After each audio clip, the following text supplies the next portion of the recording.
இது போல காங்கிரஸ் செய்ததா? அருமையா நிறைய உதாரணங்களை சொன்னீங்க. துணை முதலமைச்சர், திரௌபதி முர்மு குடியரசுத் தலைவர், ராம்நாத் கோவிந்த் குடியரசுத் தலைவர். ஏன் சார் உங்களுக்கு ரப்பர் ஸ்டாம்ப் போஸ்டிங் மட்டும்தான் கிடைக்குமா?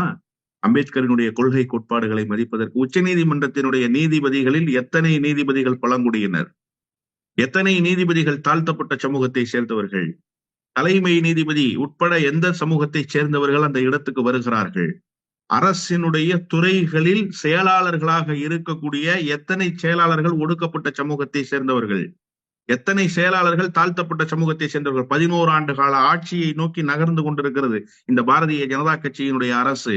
இந்த 11 ஆண்டுகளில் நீங்க போட்ட அப்பாயின்மெண்ட் லிஸ்ட் வெளியிடுங்க. கிரண் ரிஜிஜு சொல்றாருல, பார்லிமெண்ட் அஃபேர்ஸ் மினிஸ்டர் பட்டியல் போடுறாருல, அவருடைய துறைக்கு செயலாளரை யார சார் வச்சிருக்காரு? அவருடைய துறைக்கு துணை செயலாளராக யாரை வைத்திருக்கார்? ஏன் ஒரு பழங்குடியின சமூகத்தை சேர்ந்த IAS அதிகாரிகள் கிடைக்கவில்லையா? ஒரு தாழ்த்தப்பட்ட சமூகத்தை சேர்ந்த IAS அதிகாரிகள் கிடைக்க மாட்டார்களா? இந்தியா முழுமைக்கும் சல்லடை போட்டு சலிக்க வேண்டிய இடத்திலா இருக்கிறார்கள்? அவர்களை எல்லாம் கொண்டு வந்து நீங்கள் எந்த இடத்தில் வைத்திருக்கிறீர்கள்? இன்னொன்று நான் கேட்கிறேன், கிரண் ரிஜிஜு சொல்கிறாரே கடவுளுக்கு இணையாக நாங்கள் வைக்கிறோம். இதுவே அம்பேத்கரை அவமதிக்கிற வேலை சார். நீங்க என்ன தனி மனித புகழ் பாடுறீங்களா? வணங்குகிற இடத்தில் என்னை வையுங்கள் என்று அம்பேத்கர் சொன்னாரா?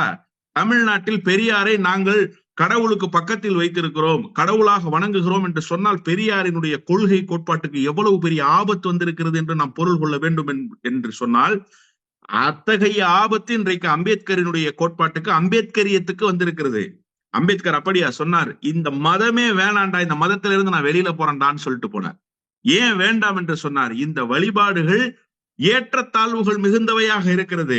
இந்த வழிபாட்டில் எல்லோருக்கும் சம உரிமை கிடைக்கவில்லை. எனவே எங்கே சம உரிமை கிடைக்கிறதோ அதை நோக்கி நான் போறேன்னு சொன்னவர் மட்டுமல்ல, பெரியாரையும் கூப்பிட்டாரு சார் அம்பேத்கர். வாங்கன்னு கூப்பிட்டாரு. பெரியார் சொன்னார், இல்ல இல்ல நீங்க போங்க, இங்க இருந்துகிட்டே தான் இந்த பயல்களோட கண்ணுல விரல விட்டு நான் ஆட்ட வேண்டி இருக்கு, நான் வரல, நீங்க போய் உங்க வேலையை பாருங்க, நான் இங்க என் வேலையை பார்த்துக்கிறேன்னு சொல்லி அவரை அனுப்பி வைத்தார் பெரியார். அந்த தனி மனித வணங்குகிற துதிபாடுகிற வேலைக்கு எதிராக காலம் முழுவதும் இயங்கியவர் அம்பேத்கர்.